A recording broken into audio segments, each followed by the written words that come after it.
Hi everyone, I'm Liz and this is Alex, and we just got back from our first trip abroad, actually our first flight since we returned from our around the world trip back in March of 2020.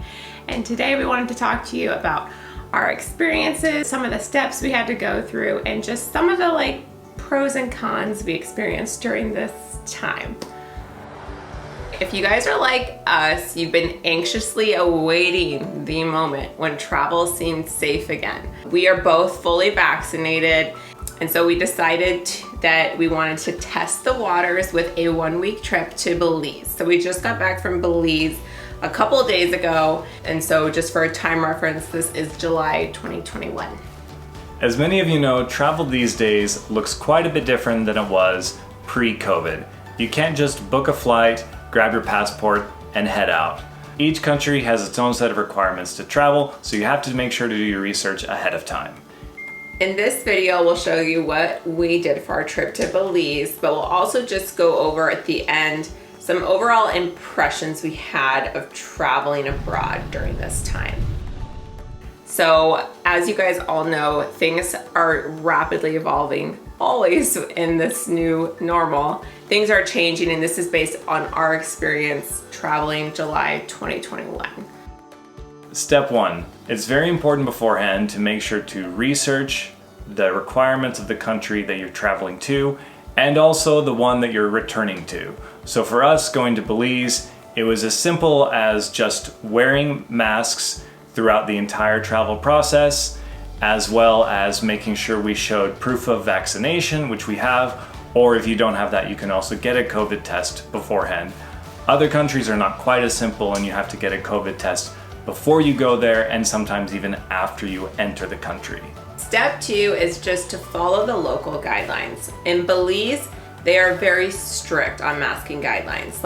It honestly almost felt a little bit like kind of going back in time to the early days of COVID. And that in part is that they do have much lower vaccination rates. So we left Washington State, which is where we live, and we have over 70% of the population 16 and up fully vaccinated. So we went from a very highly vaccinated place where now things are really opening up to kind of really strict guidelines on masking, and in very almost back to March 2020, and that everyone on walks, even without people around, were wearing masks. Even though Alex and I are fully vaccinated, we still masked up while we were on the ferry along with everyone else, and we still wore them on the streets. Even though it's hot and humid, it's just important to follow local regulations. Step 3. When returning to the USA, we actually had to get COVID tests. So even though we're fully vaccinated, we actually had to pay for these tests before we could come back to the US. So that's something to be aware of. Make sure that wherever you're traveling to, that you know where you can get this done. Sometimes it's not quite as accessible, especially if you're traveling to a less touristy area. Fortunately for us, there were multiple places in the town of San Pedro where we could get this done. Yeah, so you just have to carve out some time to get this done and then pay money out of pocket. But other than that, it was very simple. We were able to get some rapid tests for $75 each the day before we left. So now we just wanted to have kind of a discussion with you guys about kind of our overall impressions on this new normal of travel in July of 2021. So overall, we are really glad we did this. It was really great just to have a break and to kind of test the waters of international travel again. I'm glad we didn't go someplace too far. That was part of our reasoning for going to Belize, is we wanted to kind of test it out. So number 1, I feel like overall it felt like the airports weren't quite ready for the sudden influx of tourists traveling again. We spent, for example, 2.5 hours in line when we first got to Belize to get our vaccine cards verified, and then to get through immigration and all that. It's just another step that you have to go through. So now you don't just have immigration and customs, but you also have immigration's customs and the vaccine or COVID test checkpoint. So this is why it's taking longer. We also noticed that when we came back through Denver, that airport, for whatever reason, didn't seem to be ready to handle the amount of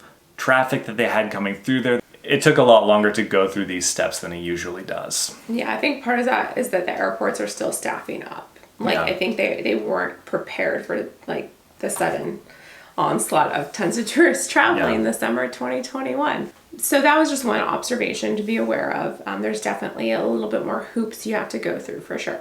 And as we mentioned earlier, just some of the restrictions made things a little bit difficult. Belize had a curfew. You had to be in by a certain time period. You had to wear masks on the streets, even though it was crazy humid out, on a ferry, on an open air ferry too. And it just made traveling, a little bit less comfortable than it usually is. And let's be honest, it's not very comfortable at times.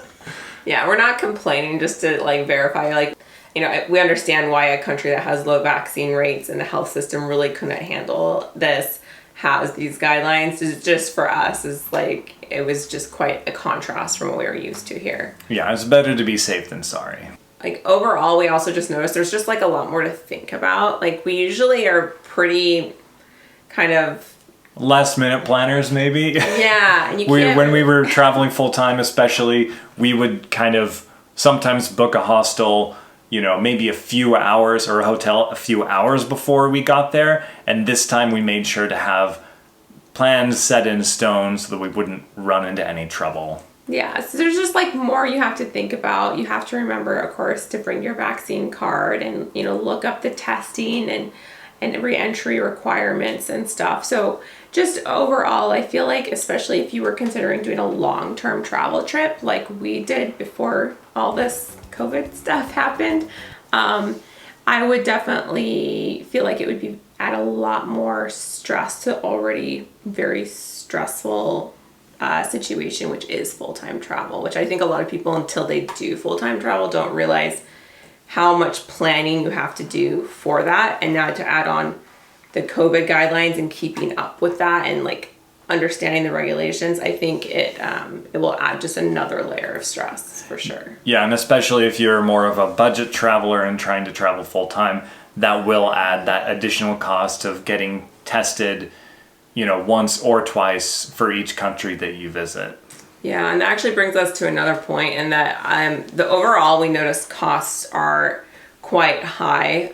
We have some cousins who were in Belize a couple years ago, and the costs were much lower than they are now. And we think that maybe that has to do with the economy trying to recover, obviously, from the horror, like the Belize was shut down completely for over a year, is what we've been told by the locals. So yeah, we talked to a guy who said he had multiple businesses in Belize and they all shut down, and now he's really just trying to scrape by with like his one golf cart rental business that he's working with, and it really affected them. So bringing up another point as well is that it was good to go there and like help that economy, the little bit that we could. Well, we did quite a bit. We spent way more. So that's the other thing, is we usually tend to be kind of budgety travelers.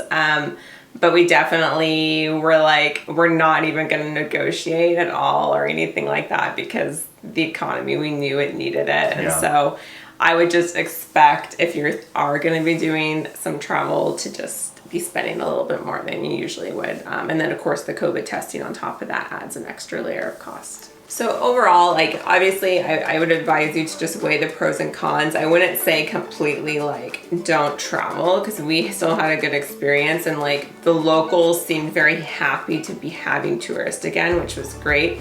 It's just something we wanted to do this video because we were kind of curious about this before we left on our trip, and so sometimes that's why we do videos. So whenever you decide on whether or not you're ready to start traveling again, our lesson we learned was it was great to travel again, like it really truly was, but there's definitely there's more to think about, and you gotta do your research. And I hope this helps someone plan their future trips or consider whether or not they want to go abroad. And we'll see you on our next video, our series to Belize. Yeah.